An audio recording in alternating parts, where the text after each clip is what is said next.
बावधन खिलार मध्ये आपल्या सर्वांचं स्वागत. नाथ खिलार जातीचा वारसा महाराष्ट्राच्या परंपरेचा.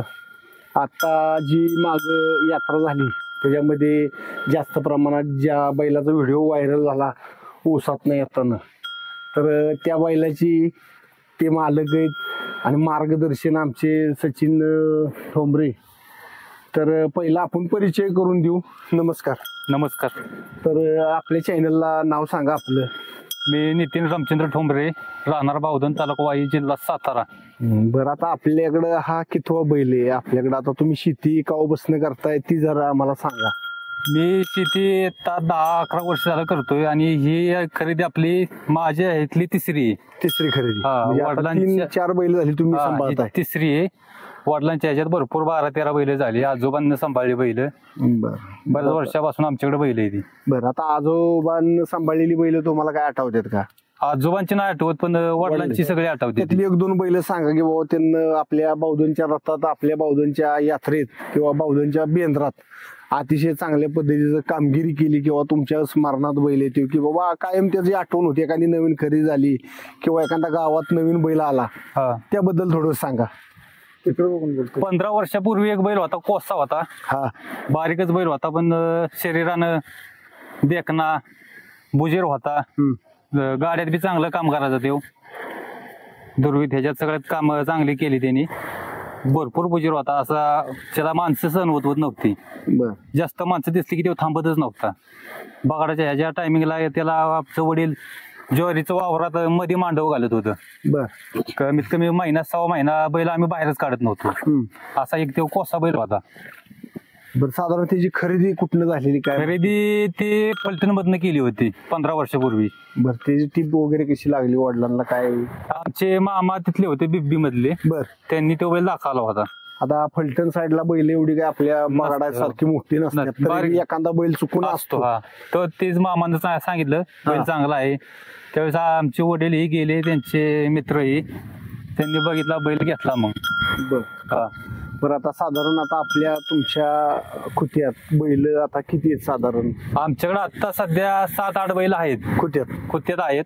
आता आम्हाला 4-5 बैल कमी आहेत. तर आमचं चाललंय, आमच्या मित्रांचं आमचं चाललंय की 2-2 बैल ठेवायची म्हणून. तर ते लवकरच आम्ही नियोजन करणार चालू आहे. आणि काय 8-10 दिवसात होईल बी. बरं, आता हा बैल आपण कुठनं घेतला होता? शिव बैल आमचे मित्र वैभव बांधल सुरूरचे, त्यांच्याकडे घेतला आहे. बरं, आता त्यांना त्याच्या अगोदर बी आपण बैल बघितली असतील, त्यातली 1-2 बैल तुम्ही नापसंत किंवा काय कारणास्तव व्यवहार पटला? नाही, बैल पसंत बी पडली पाहिजेत, आपल्या बजेटमध्ये गावली पाहिजेत. 2-3 बैल आम्ही नापसंत केली. बैलाला करंट बी पाहिजे, जसा आपल्या गावात चालला पाहिजे बैल. तसंच आम्ही भरपूर फिरलो बैलांसाठी बी. आम्हाला ह्यो पडला पसंत तिथं. बरं, आता बैल लांबीला बी रुंदीला आपल्या बावधनच्या बगाडाला चालणाऱ्या अशा पद्धतीनं तुम्ही हेरून आणलाय. तर आता बैलाची उंची काय साधारण? 63, 64, 65 काय? 64 इंच आहे. बरं, आता साधारण किती वर्षाचा आपण घेतलेला त्यावेळेस बडा होता? आपण घेतला होता तेव्हा 1.5 वर्षाचा बडीव झाला होता. आता आपल्याकडे 3 वर्ष झाली. बरं, आता 3 वर्षात बैलांना चांगल्या पद्धतीचा बिंदूर बगाड केला असेल का? तर व्हिडिओ त्याची व्हायरल सर्व होती, आम्ही बघतोय. तर बैल आपला कुठं कुठं झोपलेला ती बी सांगा जरा. पहिलं वर्ष मी बैल घेतला त्या वर्षी 6 बैलीमध्ये झोपला. दुसऱ्या वर्षी दुर्वीला झोपला आणि ह्या वर्षी पुन्हा 6 बैलीत झोपला. पण आता कामगती काय काय बैलाकडून करून घेतो आपण? काम आपण शेती काम सर्वच करतो. सर्व करतो. म्हणजे आता कायम आपली बैल पेरणीला सगळ्याला सगळे काम करतो शेतीचे आपण. सरी बिरी सगळंच करतो. आता सध्या आपण दुसरा बैल घेणार आहे म्हटलं तुम्ही, तर आता काय नियोजन केले? आता खाली कर्नाटकामध्ये किंवा इतर भागात बी आता बैल प्रमाण कमी राहिले, बैल सांभाळणारी माणसं कमी आल्यात. सर्वात महाराष्ट्रात म्हणलं तर खिलारचं गाव म्हणलं तर बावधन मध्ये बऱ्या पद्धतीने बैल जवळजवळ 700-800, 1000-500 बैल आहेत. तर आता बैल बघायचा तर कुठं बघायचा, तर काय शोध लावलाय का तुम्ही? आमचा शोध चालूच आहे. मी कर्नाटकात मध्ये बी आम्ही आता जाऊन आलो 8-10 दिवसापूर्वी.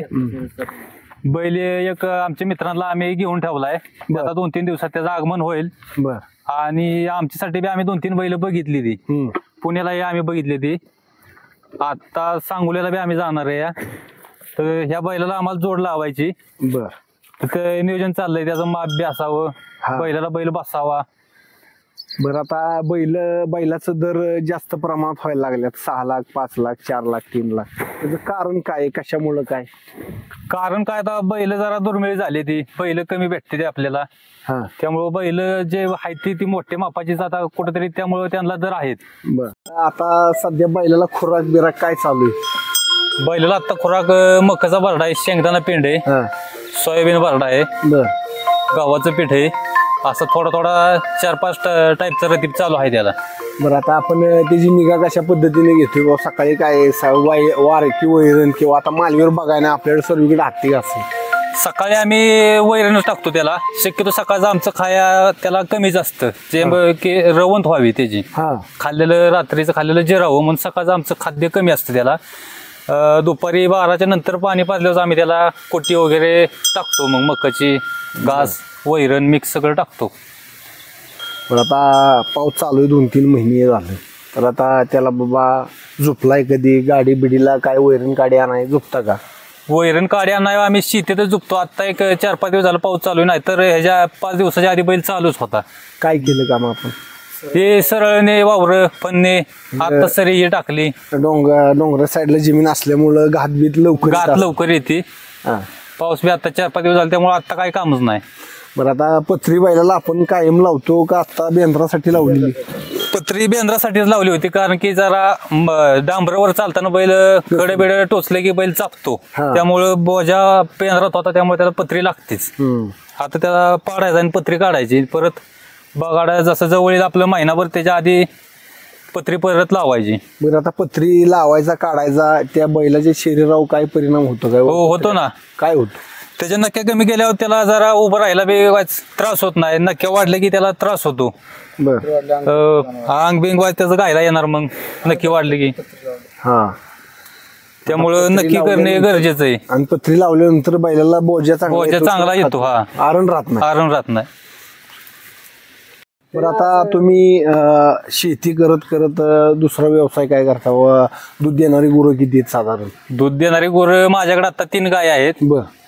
आणि 1 बैल आणि 1 शेरड, एक 10-12 शेरड आहेत. ती बंदिस्त असतात आपली सगळी. आता तुम्ही एकटंच? मी एकटाच आहे. बरं, आता नियोजन सकाळी किती वाजता तुम्ही येता रानात? त्याचं नियोजन जराशी सांगा. आमचं नियोजन असं असतं की गुरं रानात असल्यामुळे आमचं वडील रानातच असतात मुक्कामी. त्यामुळं रानातलं सकाळचं आमचं नियोजन ते त्यांच्याकडे असतं. सगळं दिवसाचं सगळं आपण बघतो. खाया सगळं आणणे, कुटी करणे, बाकीचं सगळं पाणी ही सगळं आपल्याकडे असतं. आणि त्याचा एक गुण असा येतं की तो म्हणजे महिला माणसांना, गड्या माणसांना म्हणजे कुणालाही तो मारत नाही. लहान पोरं आली त्याच्यापाशी तरी काही करणार नाही. एवढा बुजीर बैल असून 4 माणसं तरी दिसली तरी तो पळायचं बघतो. पण अशी माणसं असले धरला त्याला तर मारणार नाही, काय नाही अजिबात. म्हणजे गुण त्याचा एक तेवढा चांगला आहे, अजिबात मारणार नाही. नवीन आता मी जरी धरला तरी अजिबात नाही काय करणार. फक्त भेतो देऊ, जास्त भेतो. बुजीर आहे, मारत नाही. कोणी सोडा त्याला, बारक्या पोरांना जरी सोडला तरी तो काय करणार नाही.